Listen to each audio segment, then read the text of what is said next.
Today, I have the pleasure of hosting an extraordinary guest. RozeMerie Cuevas is a true icon in the Canadian fashion industry. RozeMerie is the designer and founder behind two Canadian brands, Jacqueline Conoir and JAC by Jacqueline Conoir. RozeMerie's fashion journey began in Paris, France, where she studied design and pattern making at the prestigious ESMOD School of Fashion.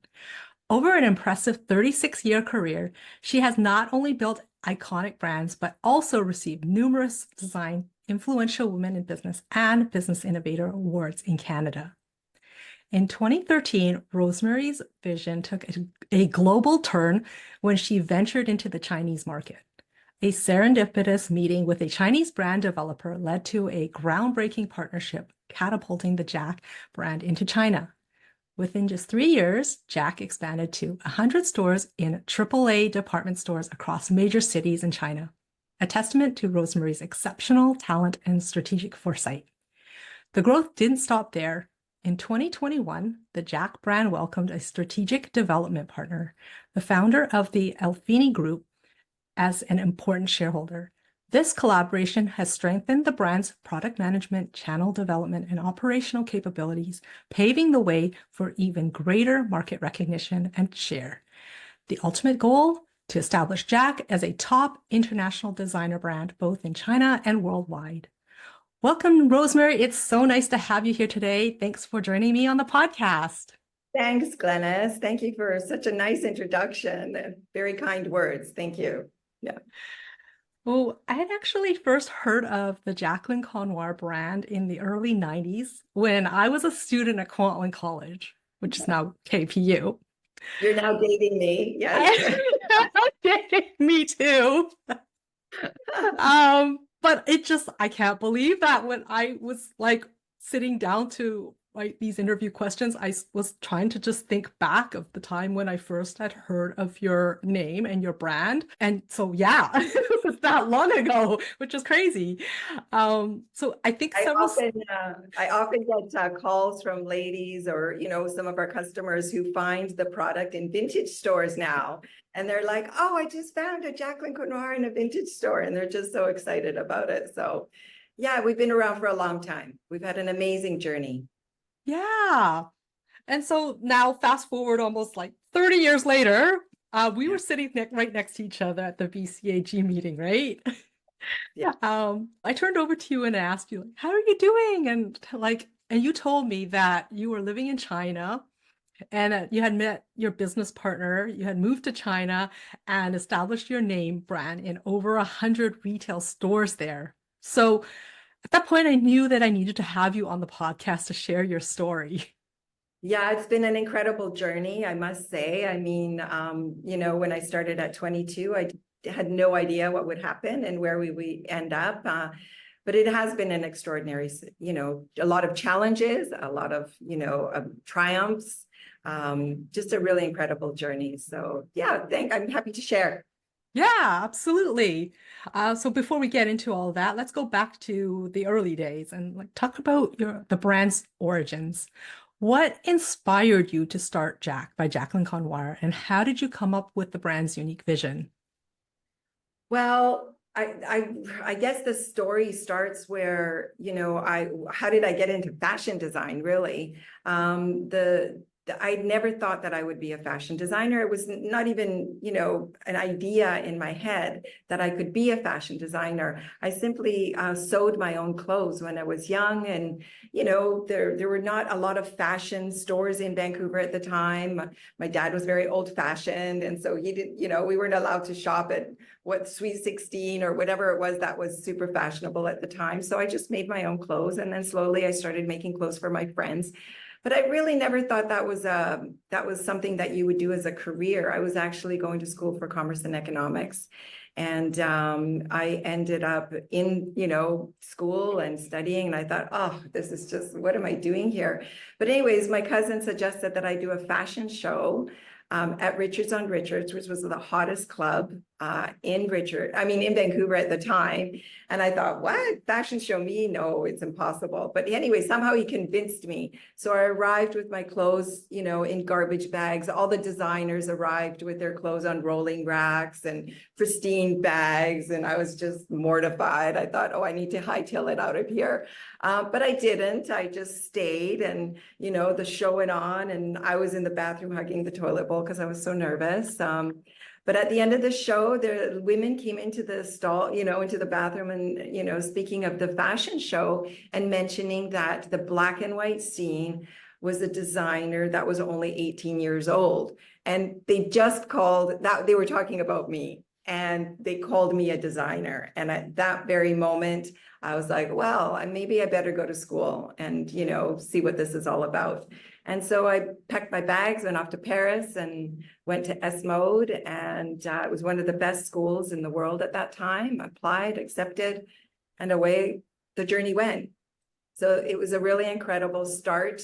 And then the way that we came up with the brand was my mother had passed away when I was 5, and her name was Jacqueline Conoir. And so the brand is actually in honor of her. So then when we rebranded to JAC, the brand name is J for Jacqueline Conoir, A for Andrea, my second daughter, and C for Celine, my first daughter. So it became JAC. So yeah, and the motto for JAC is JAC lives freely, leads by example, loves life, projects success, inspires, empowers action, and knows exactly what she wants.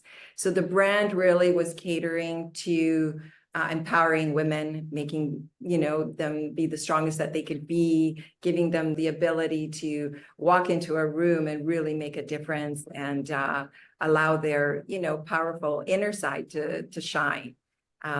Letting us worry about the exterior. They focused on, their ability to create the success and be successful.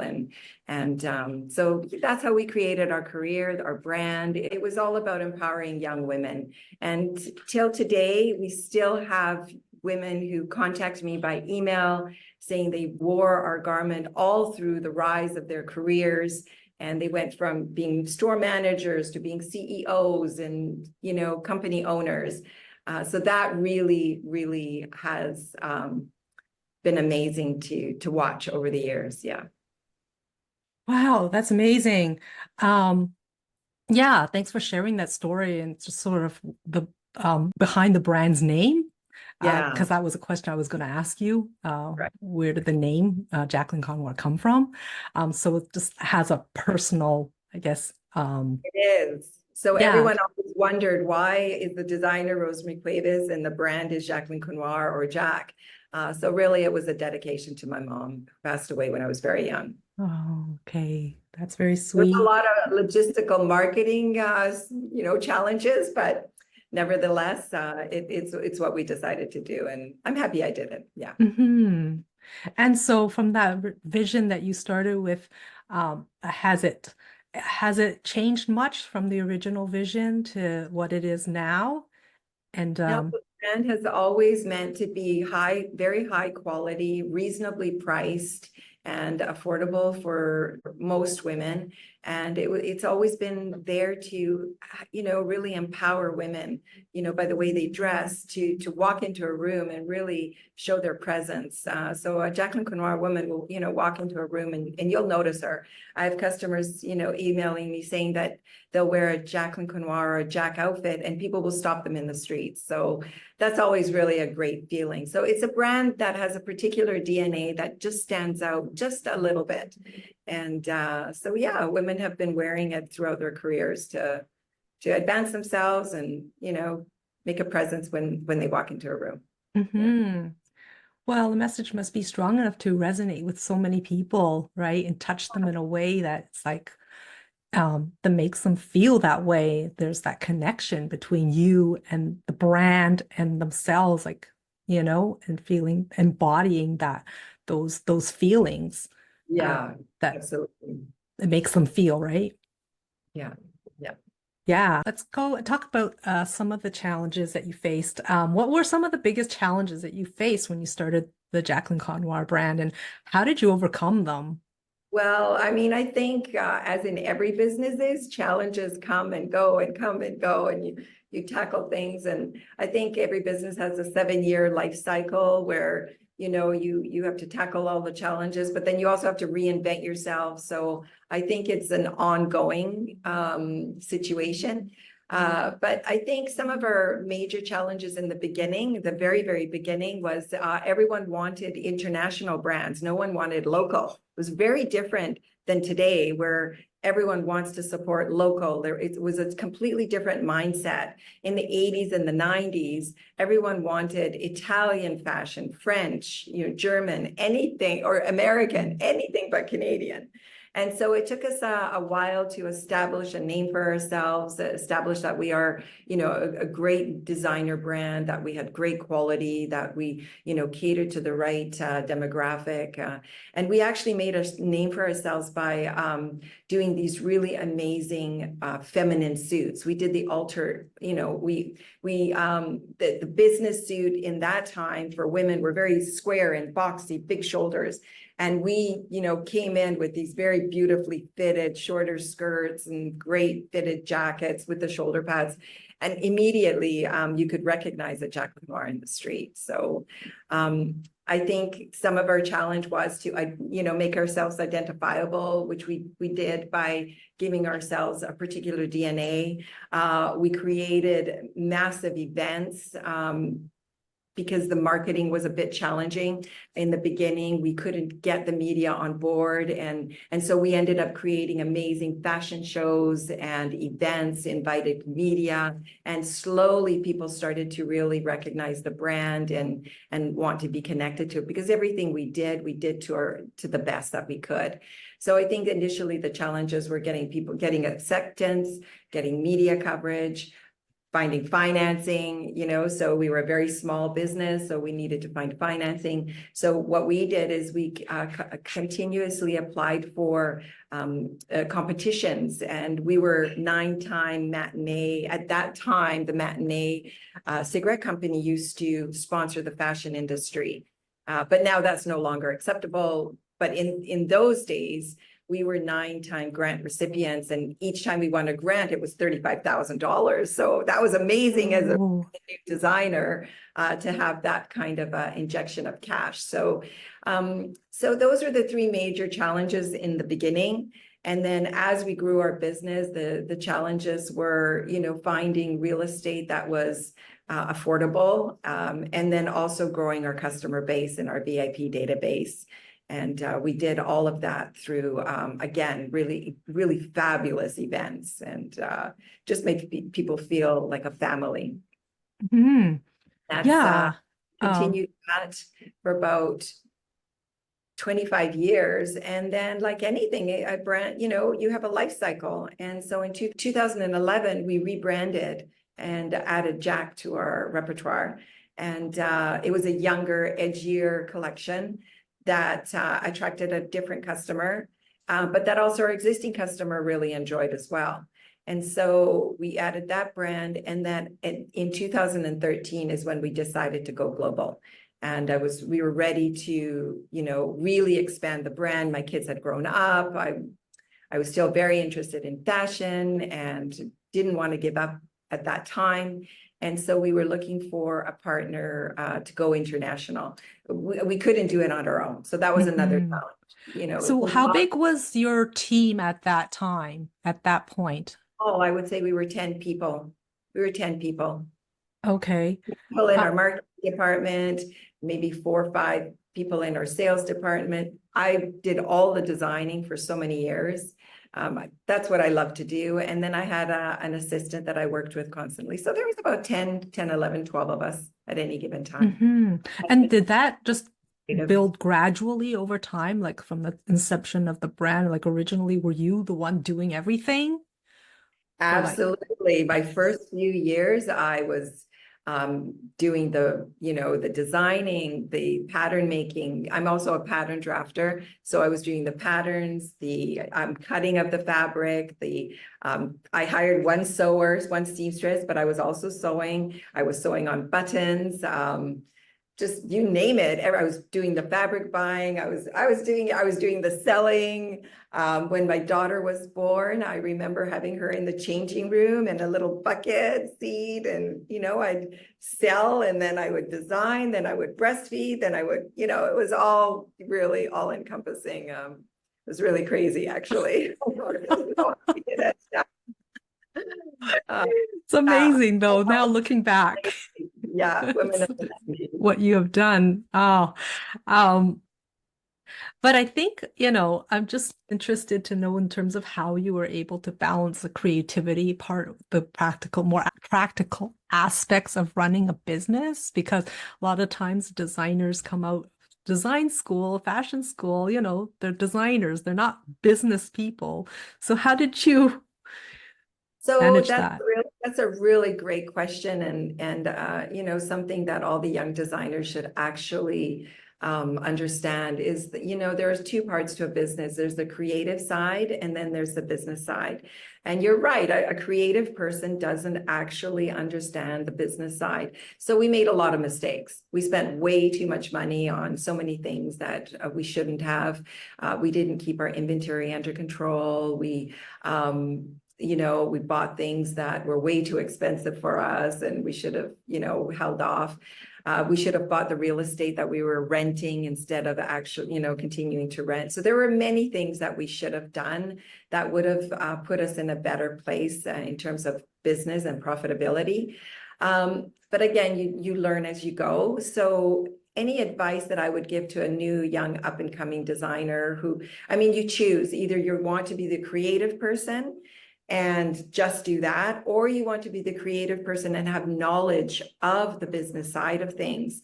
Therefore, you can actually understand when you do get a business partner, or when you merge with someone, or when you're working for someone else, regardless, then you understand the business side of it. You understand the expectation and limitations of the creativity. But there's a lot of ways to be creative and stick to a budget. It doesn't mean because you need to stick to a budget that you can't be creative. We were extremely creative. We put on shows for 500, 600 people, and we did it on such a small budget, so you get good at it. You try to manage it. And my husband, my partner at that time, he was the one who actually managed all of our events, and he did a great job at that.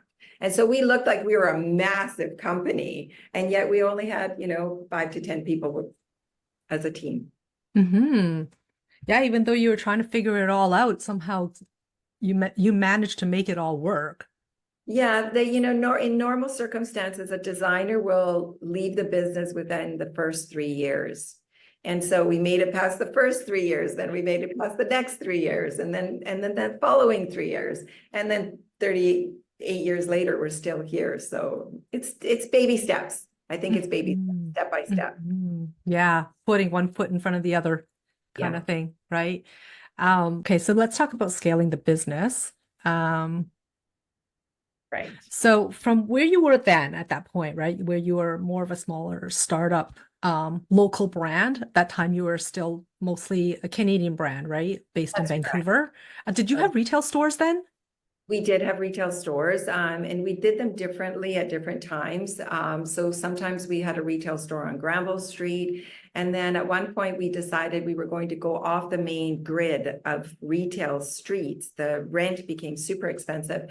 And so I opened up a private 5,000 square foot studio where we did all of our design and our sales and our shows. It was a multi-purpose, huge warehouse space, which was very innovative at the time. And everyone just, got on board and loved the experience. It was a shopping experience. We did little mini trends and shows and so on. So it was really fantastic.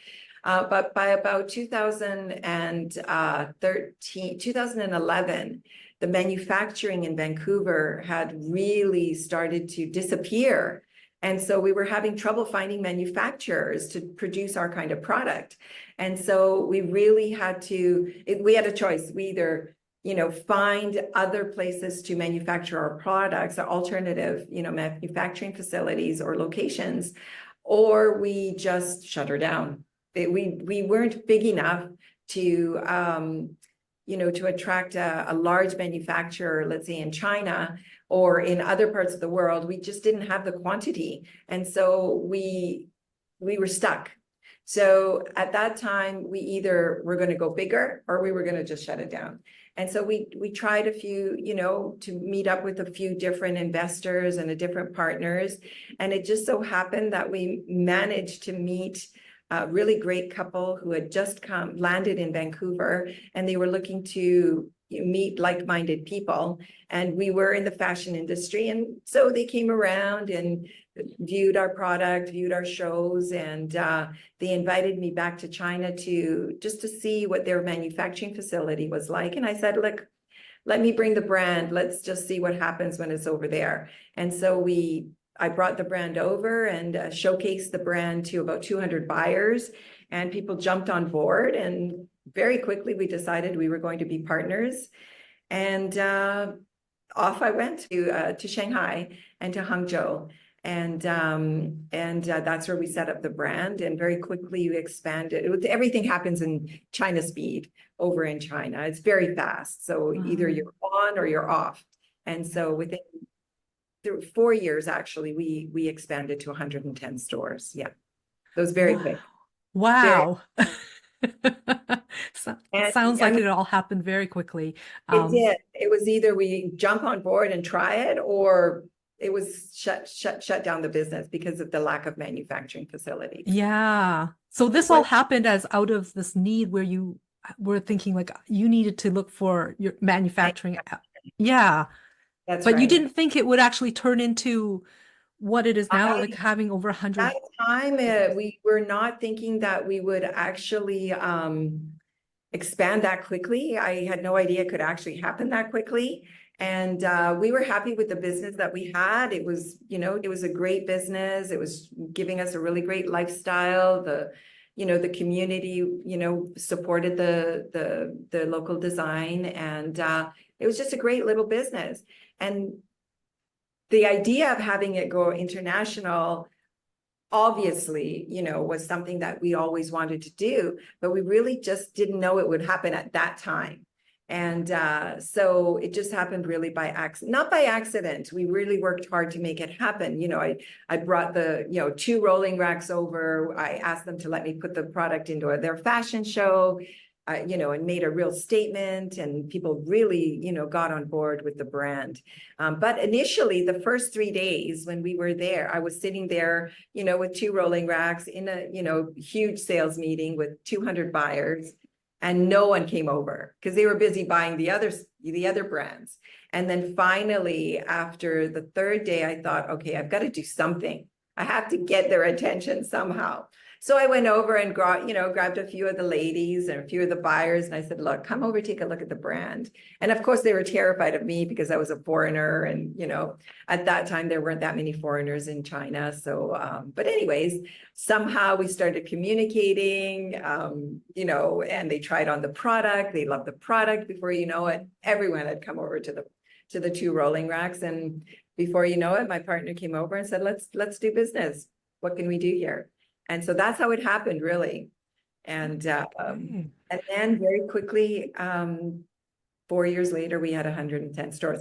But it really took a lot of work.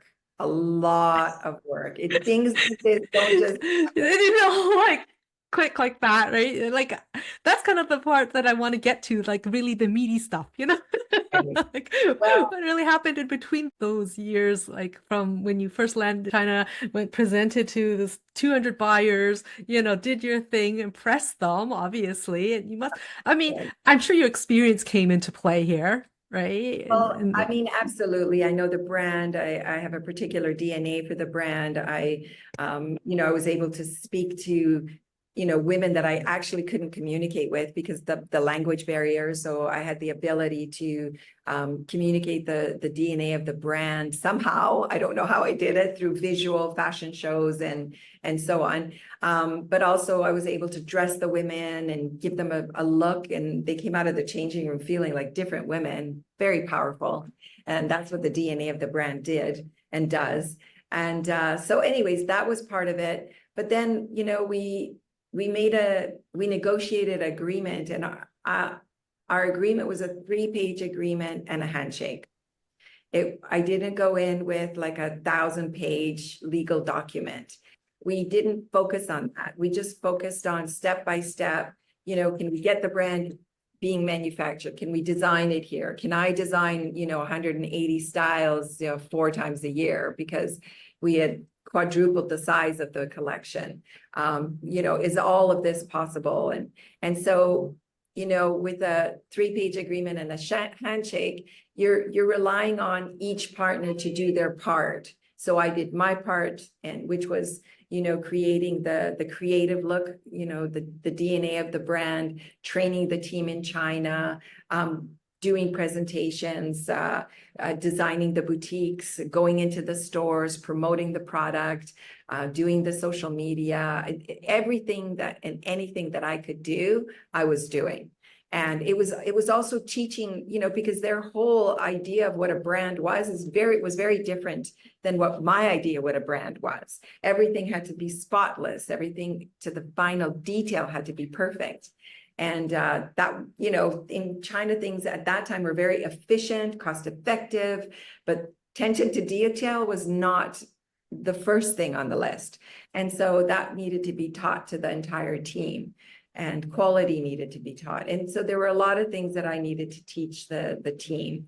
And so step by step, you know, we built the brand over in China, and step by step, my partner opened one store, then another store, then another store.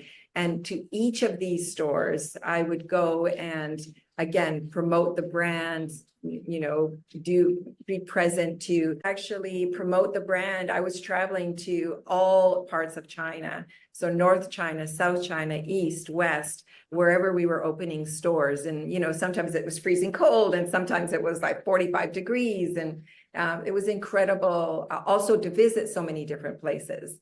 So yeah, it was just an incredible journey. But working 7 days a week and, you know, 15 hours a day was the norm, actually. Yeah. Mm-hmm. Was that your first time going to China?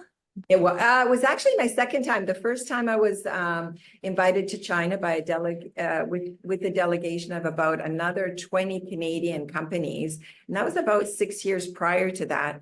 It's interestingly enough, I also had an offer to bring the brand to China at that time. But at that time, I slapped them with a 1,000-page contract, and it went nowhere.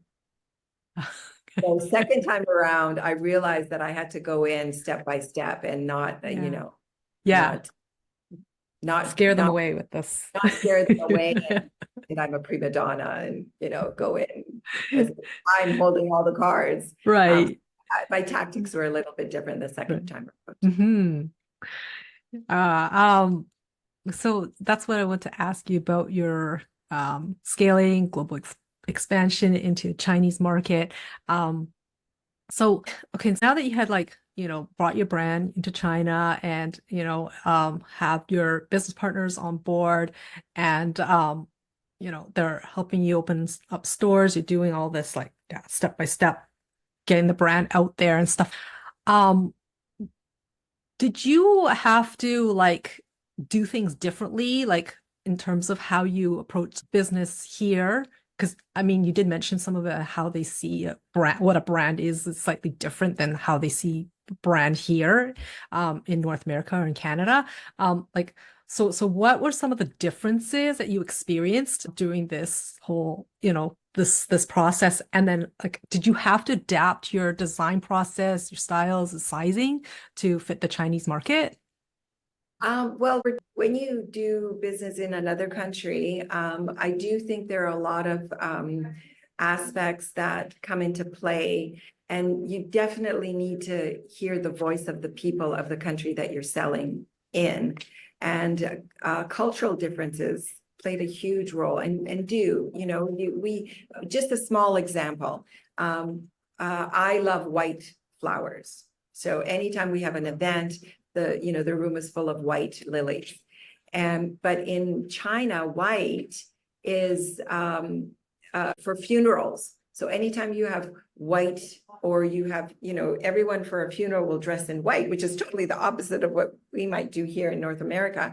But in China, everyone dresses white, and there's a particular belt they wear, and everything is, you know, white flowers and so on. And so when the team was telling me, oh, you cannot have white flowers for an opening, I was just, at the beginning, I was almost irritated, as, you know, why could I not have these white flowers? It's such a simple request. But, you know, sure enough, a week later, a few weeks later, I see a funeral procession, you know, going down the street, and everyone is in white.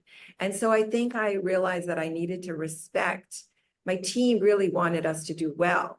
And so the idea that they were giving me, or the information they were feeding me, was really to help us be able to do the best that we could and respect the cultural differences.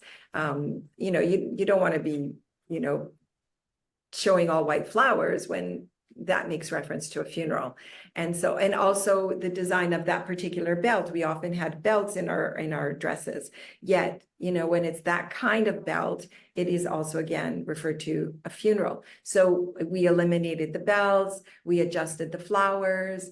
We, another thing is low cut V front line. You know, in China, you can go as short hot pants as you possibly want, but there's no, you know, cleavage. So the necklines were raised just a little bit. So yes, of course, we adjusted certain things because there are cultural differences, and it's important to respect the country that you are in, but they're so minor. And it's not that they're not accepted in another country. It's just, you need to be aware of certain things so that you can adjust, you maybe the design was like this, we just kind of made it, you know, around this area. So you balance things out. You balance it out. Okay. So was there a big learning curve for you at that in the beginning? I mean, absolutely. The learning curve was tremendous. I mean, I also realized how fast things happen in China. And so I had to get on board and making decisions very quickly. You know, I would ask for something. I would just think about asking for something, and the next morning it was on my desk. And, you know, I hadn't thought about it clearly. And so I had to, you know, really think very, very carefully what I asked for, because it would be on my desk the next day. Another huge challenge that I had to get used to in terms of manufacturing. So because China is very cost effective and less quality at that time, and our team was very cost effective. So, you know, I would say, I need this blouse and I need this print on this silk blouse, and here's the sample, give me a price. I would, you know, get this top back, I would get the price, we would put it into production, or, you know, put it into sales, put it into production. And then a week later, the store manager would call and say, the customer washed the t-shirt or washed the silk top and the print is gone. So I'm like, wow, that's interesting. So I call the manufacturer, I'm asking why the print has actually disappeared. And he said to me, well, you didn't tell me that the print needed to stay. If you had told me the print needed to stay for a few extra RMB, the print would have stayed. And I was just, but isn't it common sense that the print should stay? But the way of thinking is completely different. You know, the primary key at that time was the cost. So if you want to lower cost, well, the print may not stay. It may stay, but it may not stay. Now, if you identify quality as your number one item, then they'll give you a different price. So I had to really think about what I was asking for, how I was asking for it, and be very clear on what I wanted. And so that was a very big learning curve. Where in things that we just assume here, you can't just assume over there. You have to be very clear on what you ask for. You have to be very clear on what you ask for and how you communicate that as well. So do you have any issues with the language? Like, do you speak Chinese or Shanghainese? I've learned some Chinese, you know, the colors, the sizes, the garment types and categories and so on. But the actual language to speak, no, it's a very difficult language. I I really try. But when you're working 18 hours a day, it's really hard to then learn a new language. Yeah. I would But I guess if you're in that environment and maybe uh, you pick up some we of pick it. up a lot. And Yeah. then we built our team. We built a team that actually spoke English. So I Oh, was okay. able to So you were communicate. okay with that then. I mean, how many other Canadian designers, I don't know, that you can think of, Well, maybe that you know of have there made that are not a transition? lot of small businesses. I know a few businesses that have gone over and tried, like Aldo Shoes went over and tried a few times. La Vie en Rose went over a few times to try, but all, didn't manage to get on board there. But then there are companies like Lululemon. They're very successful in expanding their products into the Chinese market. There's North Face, there's Arc'teryx, there's Canada Goose. So mostly activewear and outdoor wear have been very successful in opening the market in China. Mhm.